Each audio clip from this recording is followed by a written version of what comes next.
Today we have some multiple opportunity for the freshers as well as for the experienced person. The student, those who are pass out in the 2024 batch and will be pass out in 2025 batch, they can also apply. First position will be Python developer trainee. This is the entry level positions into the Innovate Shield Solution, Bangalore, Chennai, Ahmedabad, Hubli, Pune, Navi Mumbai, Ahmedabad. 4 to 5 LA package will be provided.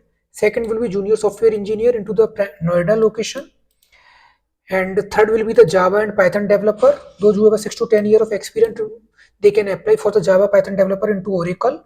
And fourth will be very interesting position into Nokia.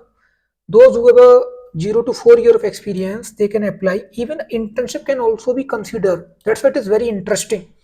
MS SQL, Python and Python ka one framework like Django Flask, you have a good knowledge about it. RESTful API, Azure, AWS also consider about it. Okay.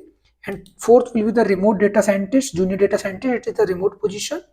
So you can also apply in these vacancies, and you can share, subscribe my channel, and you can also get the